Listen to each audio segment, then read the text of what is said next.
Tidak ada seorang pun daripada umatku yang tidak bisa makan 3 hari 3 malam. Nabi Muhammad sudah mau mengorbankan dirinya untuk beliau, cukup beliau saja yang tidak makan 3 hari 3 malam. Bahkan diriwayatkan bahwasanya beliau 2 bulan berturut-turut sebelum akhir meninggalnya, di akhir-akhir umurnya, 2 bulan berturut-turut itu tidak ada api yang menyala di rumahnya. Yang dimakan itu cuma kurma dan air. Siapa orang yang paling cinta pada kita? Jawabannya adalah Nabi Muhammad. Bukan keluarga kita, bukan orang tua kita, bukan anak-anak kita, bukan pasangan kita, bukan, tapi Nabi Muhammad. Dengan dalil, pernah Nabi SAW bersabda, wallahi inni la arhamukum asyaddur rahmatan min rahmati abaikum lakum wa min anfusikum li anfusikum. Demi Allah, aku ini adalah zat, aku adalah seorang manusia yang paling mencintai kalian, melebihi daripada cinta orang tua kalian terhadap diri kalian, bahkan melebihi daripada cinta kalian sendiri terhadap diri kalian. Sebuah pengakuan, ada buktinya. Nabi Muhammad selalu tidak memberikan sebuah pengakuan, selalu ada buktinya. Bahkan bukan cuma diungkapkan buktinya, tapi diawali dengan sumpahnya. Nabi SAW bersabda dan bersumpah, wallahi law yushaku ahadukum bi syaukatin fi rijlihi la ajidu alamaha fi qalbi. Demi Allah, kalau seumpama kaki kalian terkena duri, sakit bukan? Demi Allah, aku rasakan sakitnya dalam hati. Adakah di antara kita ketika kaki kita terkena duri, terkena paku, kemudian orang tua kita menjerit karena kesakitan? Anak kita menjerit karena kesakitan? Suami kita, istri kita menjerit karena kesakitan? Tidak ada kecuali Nabi Muhammad. Nabi Muhammad cintanya pada kita luar biasa. Bahkan di saat-saat yang kita bisa renungkan, bisa fahami,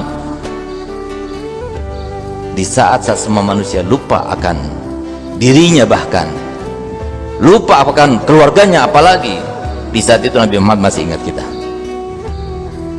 Nabi Muhammad di saat-saat ketika dicabut nyawa beliau, di saat itulah kemudian beliau mengatakan, ya Jibril, min sakaratil maut.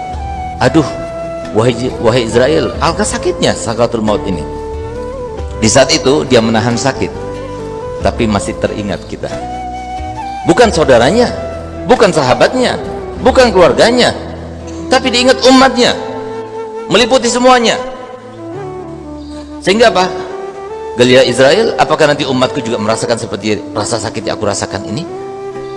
Maka dijawab oleh Israel, gelia Rasulullah, yang engkau rasakan ini sudah diringankan sampai 1000 kali lipatnya. Berarti mereka merasakan sakit lebih dari aku. Gelia, diangkat tangannya Nabi Muhammad. Apa doanya Nabi Muhammad? Ada 2 riwayat.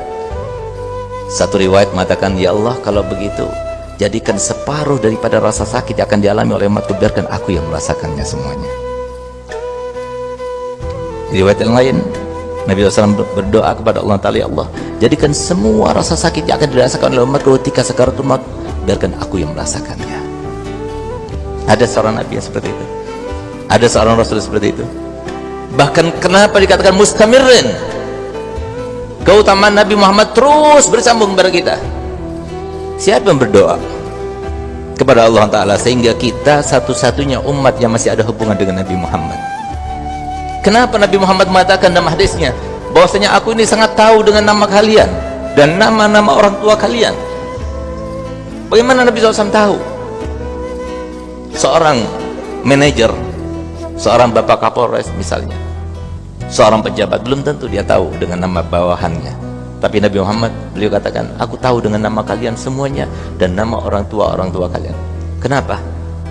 Karena Nabi Muhammad telah berdoa, walaupun Nabi Muhammad sudah meninggal dunia, mengikat perutnya dengan 3 batu. Maka kemudian ditanya, gal kenapa ya Rasulullah engkau ikat perutmu dengan 3 batu itu? Apa jawaban Muhammad? Gal iya, karena perutku ini sudah tidak kemasukan makanan sudah lebih dari 3 hari 3 malam. Menjerit sahabat Nabi. Gal ya Rasulullah, fidaka abi wa ummi summa nafsi. Tebusanmu wahai Nabi, itu adalah orang tuaku, bahkan diriku sendiri. Biarkan kami yang lapar, biarkan kami tidak makan, jangan engkau dan keluarga kamu yang tidak makan. Kenapa kau tidak beritahukan kepada kami kalau di rumahmu itu tidak ada makanan? Apa jawaban Nabi Muhammad? Kalau tidak akan pernah aku lakukan yang semacam itu. Apa kata Allah kalau aku membebani umatku? Biarkan aku jadikan apa yang terjadi pada diriku adalah hadiah daripada Allah, dengan harapan tidak ada seorang pun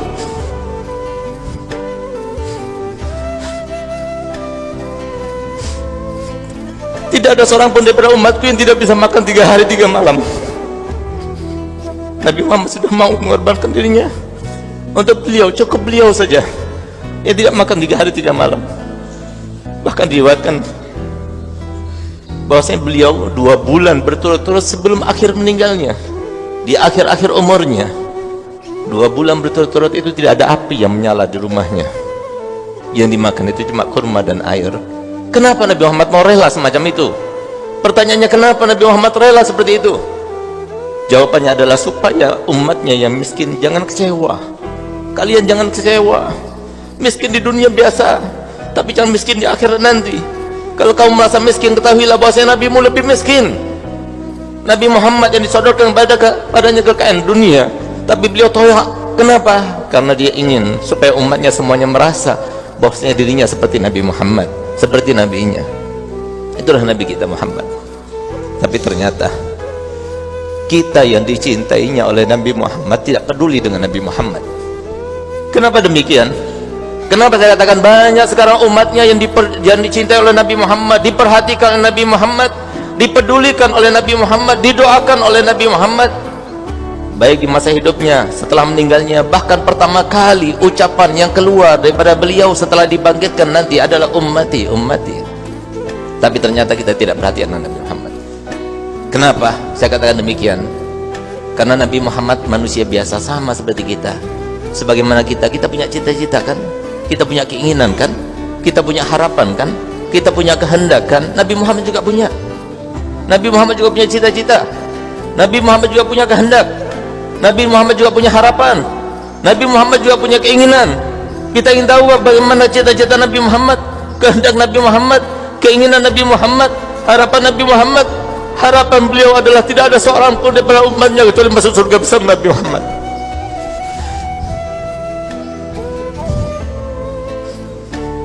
Tidak ada seorang pun daripada kita semuanya kecuali masuk surga bersama Nabi Muhammad. Bagaimana akan masuk surga? Kita tidak memperhatikan Nabi Muhammad. Bagaimana masuk surga? Padahal Nabi Muhammad katakan, ala inna sil'atallah ghaliyah. Ketahuilah bahwasanya barang yang dijanjikan oleh Allah dengan kalian sabar hadir majlis taklimnya, dengan kalian sabar melaksanakan sholat 5 waktunya, dengan kalian sabar menjadi anak berbakti pada orang tuanya, dengan kalian sabar berbakti pada suaminya, dengan kalian sabar menyantuni anak dan keluarganya, dengan kalian sabar menghormat pada tetangganya. Mahal kata Nabi Muhammad, nggak mudah. Kita harus melalui ujian-ujian, cobaan-cobaan. Bagaimana mungkin kita yang mengaku diri kita sebagai orang tua cinta kepada anak kita? Orang tua yang ada sekarang, kalau mereka jujur, hidup itu susah. Kita harus menghadapi orang tua yang berbagai macam coraknya, sifatnya. Harus kita menghadapi seorang guru, harus kita menghadapi seorang tetangga, harus kita menghadapi kesehatan kita, ekonomi kita, dan sebagainya. Semua itu membutuhkan kepada kesabaran dan ilmu serta pedoman. Bagaimana kita mengaku cinta pada anak-anak kita kalau kita tidak pernah menanamkan pedoman yang sudah diajarkan Nabi Muhammad SAW?